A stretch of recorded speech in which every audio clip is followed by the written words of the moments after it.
Thank you, Andrew, and thank you to all of you for having me here this evening. It's always great to be in Nashua. I always enjoy coming to speak to the Nashua Republican City Committee, and the group seems to keep growing every single time I'm here.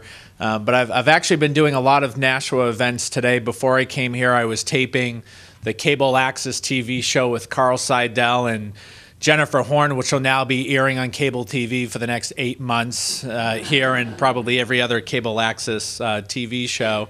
And then I also did a brief cameo appearance on SMN this morning, only because Ed Stebbins called me in a panic and said Mark Hookson needed some help and some filler. So apparently I'm now the filler on SMN when anyone needs a guest to go on, but I was happy to do that for him as well. But like I said, it's great to be here, although in the interest of full disclosure, I do need to let you know that I spoke to the Belknap County GOP committee last night, and I commended them for holding their committee meetings at the Shanghai Chinese restaurant, and they fed the candidate as well there. So I'm not saying you all should move your meetings to the Lilac Blossom, but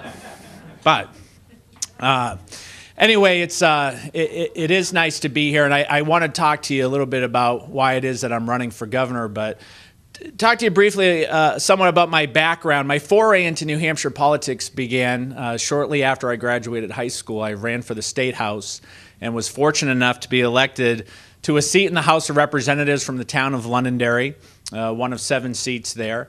And I served in the House for 1 term, 2 years. I was on the Judiciary and Family Law Committee.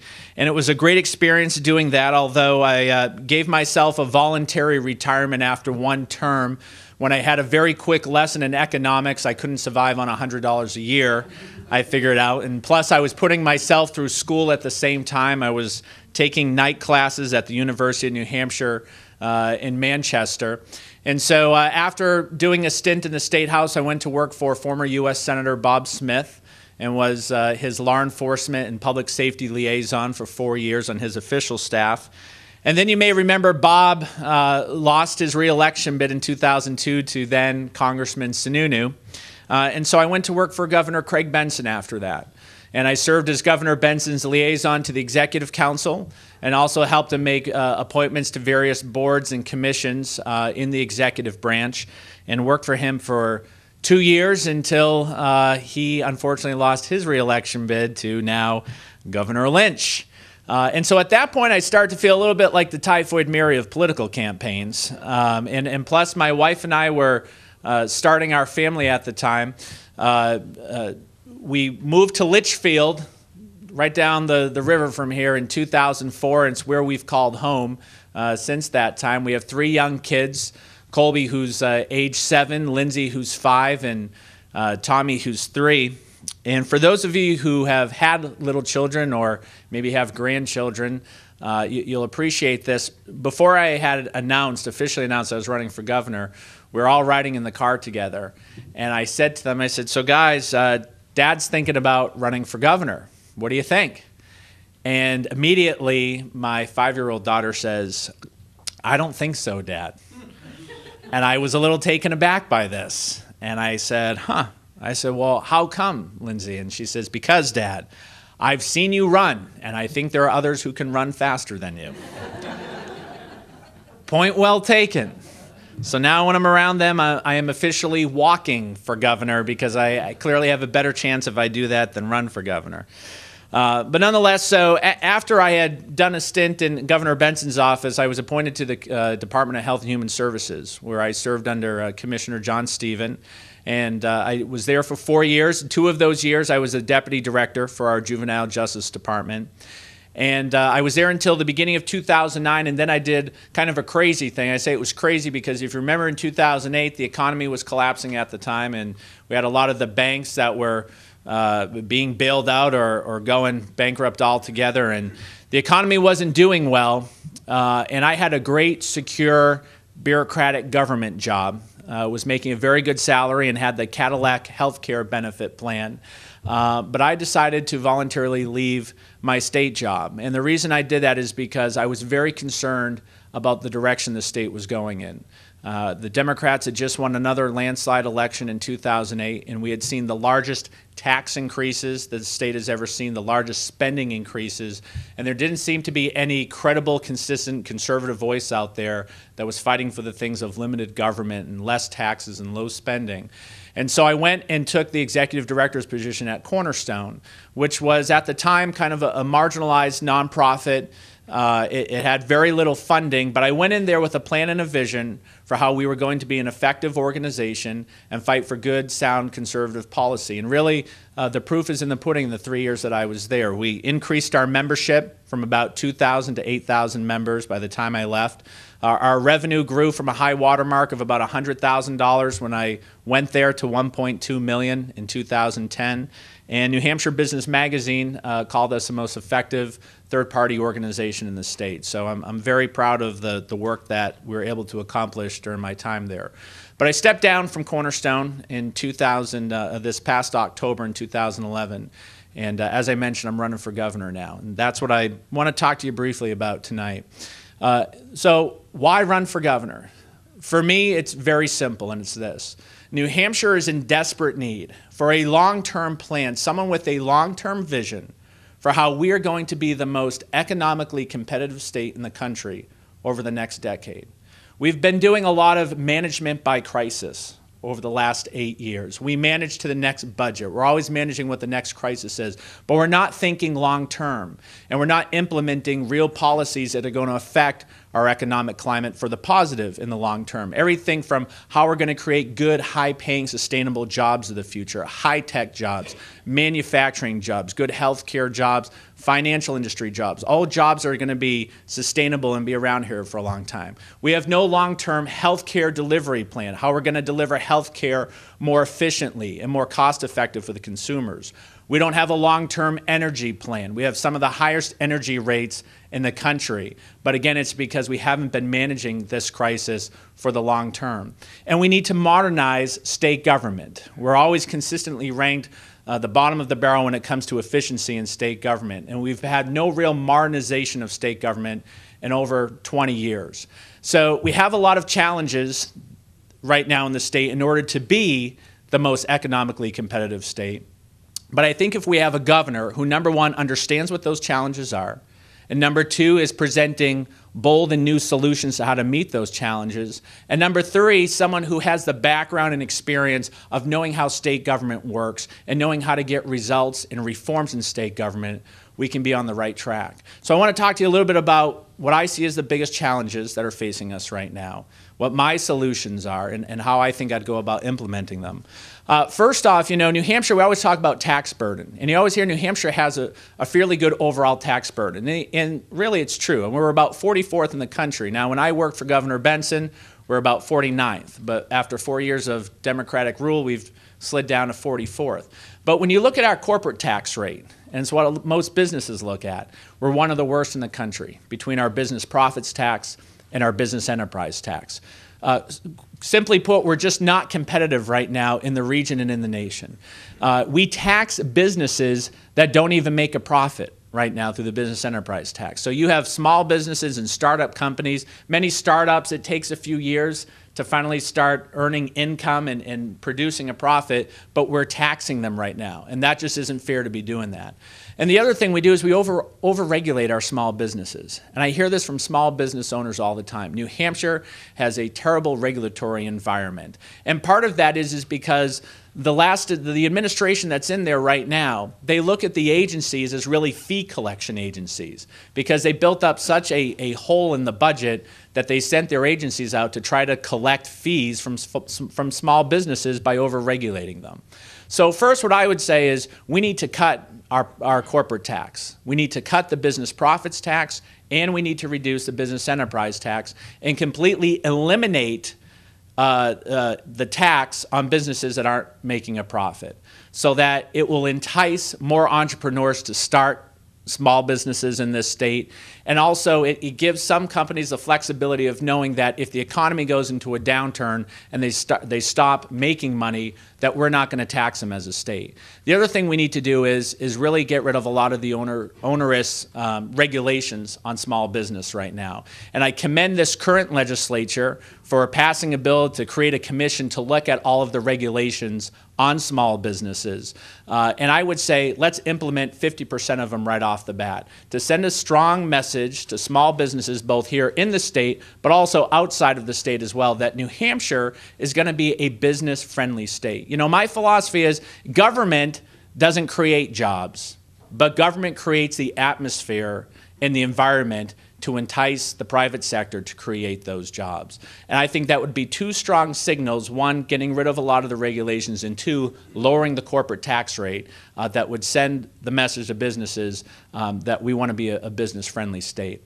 The second thing is we need to stop two mass migrations in this state. One is our young people.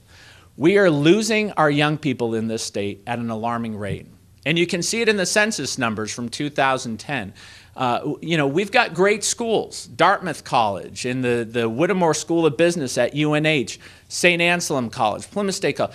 Great schools in our state, but we're not keeping kids here once they graduate from those schools. And that's a problem for two areas. One is that, you know, as a state in 2010, we surpassed the state of Florida for median age. We have a higher median age in the state of Florida now. And what that means is our health care costs are going to continue to skyrocket the older our population gets. The other reason this is a problem is because when businesses look to either move here or to expand here, they want to know that they have a large labor skilled pool to take students from. And if they know that students, once they get their degree here, are moving out of state, well, it's not going to entice them and incentivize them to stay right here in New Hampshire. So we need to do a better job of keeping our young people here. And the way I see us doing that is using state government as a conduit between businesses and entrepreneurs and the universities, the community colleges, the trade schools, and to connect the two of them so that, one, the businesses can tell the universities and the schools where they need the skilled workers. You know, we should know where we need to put kids on a career path to so that they have a job when they're getting out of school.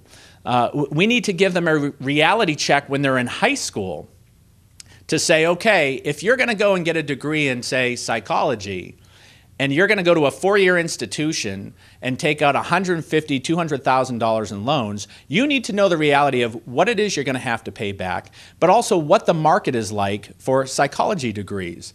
You know, and that you may only be able to get a job in social work, not that there's anything wrong with that, it's a very noble job, but maybe only making $20,000 a year. So we need to give them the reality of what it is that they're getting into, but also let's put them on a track to where the high-paying, you know, sustainable jobs of the future are, and connect them with those businesses that are creating those jobs.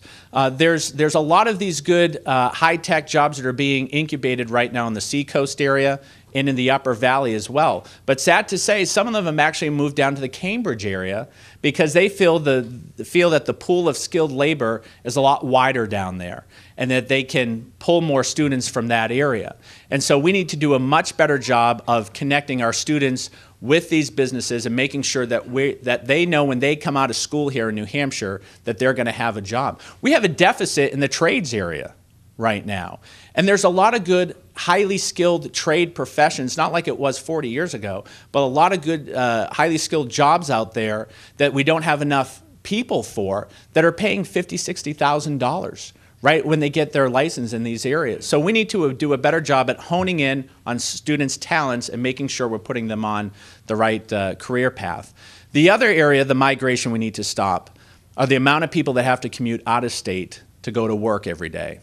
And it's especially true in the southern area here. I mean, all you have to do is, you know, park yourself on the border of 93, 95, and Route 3 every day, and you can see all the New Hampshire plates that go into Massachusetts to find work. As a state, we're 49th in the country per capita of the amount of people that have to commute out of state every day to go to work, only behind or only in front of the state of Maryland.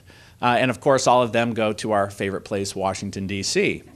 But it's unfortunate that so many of our residents have to go to Massachusetts to find work because on top of that, they're paying Massachusetts income tax.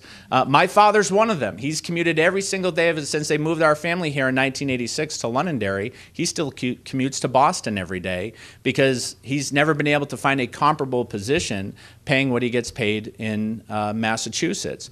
And so one thing I would do as governor is be very aggressive about going into Massachusetts and talking with the CEOs of these companies and telling them why New Hampshire is where they should be doing business. Oh, and by the way, look at what we're doing in New Hampshire to make sure it's a business-friendly environment. We're cutting our corporate tax rate. We've got programs that are connecting businesses with our schools so that you have the type of skilled labor that you need. You know, wouldn't it be great if New Hampshire were not just the best place in the country to live, but was the best place in the country to work as well?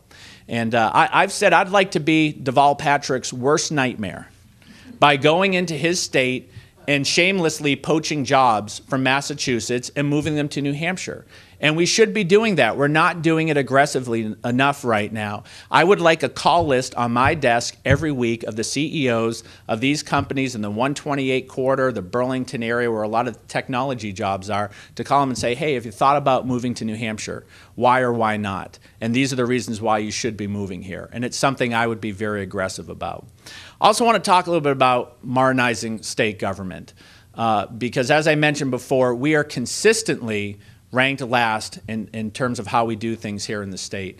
The example I always use is that you could start a small business right now in the state of Delaware from your laptop or your iPad, wherever you want. You go on right now and literally start a small business, fill out all the paperwork online, and get things rolling in the state of Delaware. You can't even start a business in New Hampshire from your laptop in New Hampshire right now because of how slow we do things and how bureaucratic our agencies are and how things are just not online right now in our state. So we really need to modernize state government and make it more efficient. One of the things that I did at juvenile justice when I first went there, I didn't know a whole lot about the juvenile justice system, but one of the first things I asked when I got there was, I said, what's the recidivism rate for our department? You know, how many kids are coming into the juvenile justice system that we are rehabilitating, sending back out, and they're getting returned to us? And nobody knew the answer to it.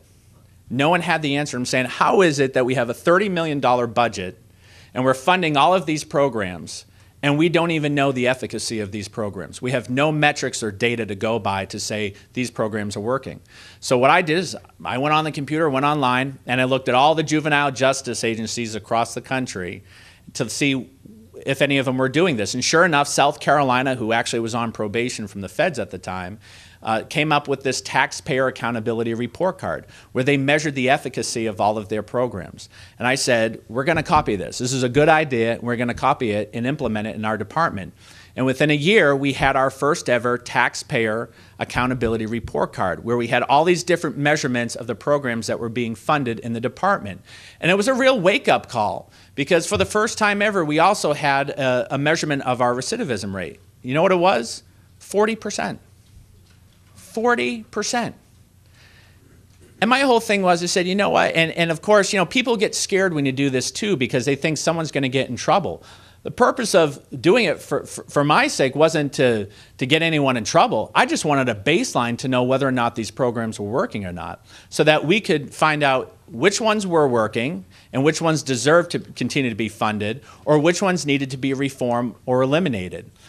But this was a good idea not only from a taxpayer accountability standpoint, but it was a good idea from a budgeting standpoint as well. Because to me, it makes for smart budgeting because you could go before the legislature and say, okay, here's the programs that are working and here are the ones that aren't working. And when you're thinking about making cuts, make cuts where the inefficiencies and the waste are. And I would do this across all of the departments. You know, I've always said I never always think it's fair if the legislature says, well, we're going to do 10% cuts across the board. Because if the Fish and Game Department is operating at, say, a 90% efficiency level, and HHS is only operating at 60%, well, why is it fair that they're taking the same whack? We should be going after the departments that aren't operating as efficiently. So as governor, I would say to my commissioners on day one, I'd say, okay, guys, look, we're all going to have a system of metrics in every department. We're going to have a system that measures the return on investment of all of the programs we're funding. And granted, all of the metrics would be different across each department because they all do different things. But at least now there would be much more transparency in how effectively our taxpayer dollars are being used. So I've gone through a lot of areas where I feel we have challenges that we need to face right now if we're going to be one of the most economically competitive states in the country. But I've also talked about my solutions too, and the third part of that, as I've said, is that we need someone that's got the background and experience of actually getting reforms and knowing how to do these things. Because it's one thing to have good ideas, and it's one thing to have a good philosophy of how government should be run, but you've got to know how to do it as well. And I feel that's what uniquely qualifies me because, as I mentioned, I've served in the legislature. I know how the legislative process works. I know as a governor, you have to work with the legislature. It's a give and take relationship. You can't just go in there and think you're a dictator and say this is the way it's going to be. It has to be a give and take relationship with them. I've served in the executive branch. I know what it entails. As I've said, I've helped make appointments to various boards and commissions, some of whom are actually still serving today under Governor Lynch. I've served in the state's largest state agency. I've made budget presentations before the legislature. I feel like I know where the good, bad, and ugly of state government is and what needs to be done on day one. And I have fought for sound policy in state government outside of state government as well. And so I feel I do have a record of getting these things done, these accomplishments that uniquely qualifies me for the position. Look, the governor's job, it's a two-year term. So there's not a whole lot of time for on-the-job training. You got to know what you're doing on day one when you go in there and how you're going to get it done. And I even know where the secret bathroom is in the governor's office, if that helps out at all. But anyway, with that, I will be happy to take any questions from you at all. And again, I appreciate you having me here this evening, and I'll open it up. Yes.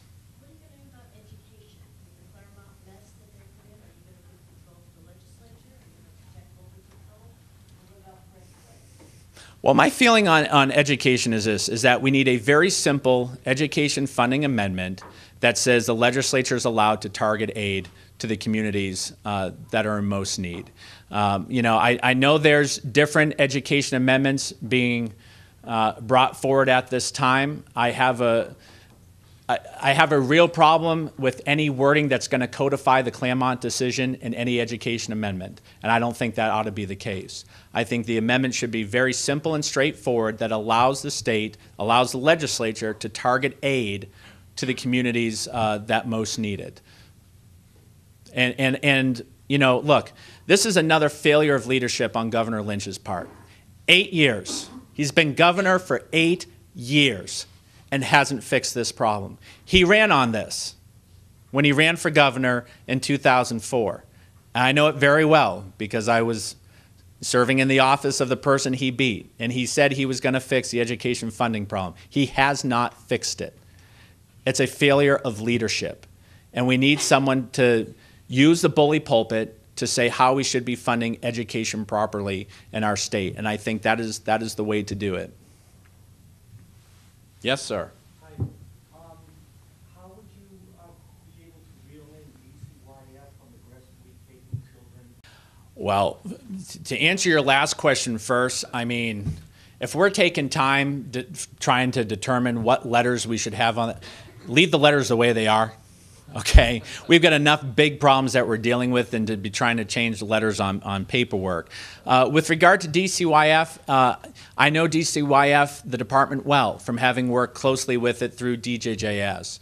And to the extent that if they're abusing their authority or overstepping their bounds, I will look at all of those cases very closely. And as governor, like I said, I know that business well. And I know the people that work there. And so I would have an interest in looking at each individual case if that was occurring in any instances.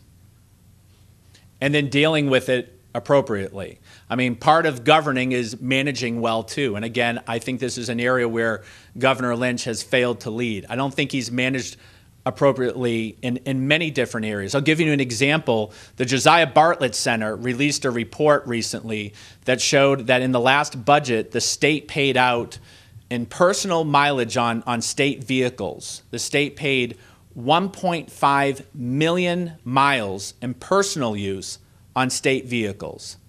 That is a gross negligence of any kind of management. You know, at our division, you know, we were one division within HHS, but we had a fleet management plan in our division to make sure all of our vehicles were being used properly, and that any vehicles which weren't being used, we sent back to the general pool of vehicles. But we were one division within a large agency. This needs to be happening agency-wide. There needs to be a proper fleet management plan so this kind of abuse and waste isn't occurring. But that's, frankly, in my opinion, where Governor Lynch has been asleep at the wheel. You know, we've all heard about the governor's 70% approval rating. Well, you know what? Being governor is not a popularity contest. It's about being a leader and making the right decisions for the state, even if it means ticking some people off every once in a while. And I'm not talking about being purposely antagonistic, but I'm talking about being a leader and making the right decisions. And that's something that the governor hasn't been doing. And I will tell you, it is something that the two folks seeking the Democratic nomination right now are not going to do either, because they were part of the problem. Both Jackie Silly and Maggie Hassan served in that legislature that had the largest spending increases and tax increases in our state's history. So they were part of the problem under Governor Lynch, and I will be more than happy to expose their record if I'm the nominee of this party. And you will have my commitment that I will go after them aggressively, because I know they're going to be coming after whoever our nominee is, especially if it's me. You better believe that I will expose their records to the people every chance I get. Thank you, Chuck. Yes, sir. I'd like to first comment on your comments about overregulation. I have a small charitable trust that fill out an annual report every year. Yeah, no, I think you're right about that, and I don't want to be dictating to the private universities what they have to do, but I will tell you, Northeastern University does their co-op. It's a 5-year program, and one of the years is spent doing an apprenticeship. It's very valuable because a lot of students actually find out through that when they get into whatever area they think they're going into, that after a year on the job in that area, they don't like it, but at least they have a chance at that point to change what their focus is. So I think that is a very valuable thing. I want to go back to your point on young people. This is a great place to raise a family. I mean, again, there's so many, we have a great quality of life here in New Hampshire, but I don't even think we market ourselves well enough to the rest of the country. And the example I use is, I'm sure many of you have seen the commercials that for the Gulf Coast that BP is mostly paid for. But I mean, who ever thought about taking a vacation to Mississippi or Alabama before those commercials? But they've done a nice job at selling those states. And the fact of the matter is that I think we could do a much better job at selling the state of New Hampshire. The fact of the matter is that we're the only state in New England that you can get to the mountains, real mountains, the seacoast, the rural areas in the west, and a major metropolis all within an hour. But we don't market the state well enough to folks outside of New Hampshire. And so I want to I want to stop the trend of young people leaving this state. And I think we can do that, but it has to start with making sure that they know they're going to have a good job once they come out of school here. Because they're in our schools, we just need to keep them here once they leave our schools as well. I want to make one other note, just so I hadn't talked about the issue of right to work. Comes up often. I support right to work. I voted for right to work. I voted for right to work before it was popular to vote for right to work. And that was in 1997. I was in a Republican majority legislature, and I was on the losing end. Even voting on it, we lost that vote in the House. And so we've made significant strides and significant gains in that area. But I was proud today to go up to the legislature and testify to the House committee in favor of right to work. I think it would be a very good policy for our state to have. Di's giving me the 1-minute signal, so I think that we got time for maybe one more question. I don't know if you know this, but New Hampshire is the 9th most densely populated state with veterans. Veterans make up 10% of New Hampshire's population, which is huge. Yeah. I'll give you 3 quick things. First is on the issue with the hospital. And I've talked to Senator Ayotte about this, and I would push the congressional delegation hard on it if I became governor. It's very apparent we're not going to have a full-service hospital anytime soon in this state. So you know what? We ought to allow our veterans to use the hospitals in the areas where they live and have the federal government reimburse them for it. It's the right thing to do and the fair thing to do, and I would push the congressional delegation hard to make sure that happens. The second thing is we need to bring back the program in the Department of Employment Services that allows our veterans to have first preference when they're coming back from foreign lands to get a job here. We had that program in place for a while. It's my understanding we don't have that in place anymore. I would reinstitute it because I think they should get preference when they come back to make sure that they have a job when they come back to New Hampshire. And the third thing I would do is that I would create, and again, this wouldn't cost any new monies, but I would create a veterans department. We're one of the only states without an actual veterans department in the state that oversees all veterans affairs. Right now, it's very hodgepodge with the way things are done in different veterans activities. I would create an actual veterans department here in the state with the existing resources that we have to make sure that they are given the highest priority. Thank you. Sure. Thank you all very much again, and look forward to it.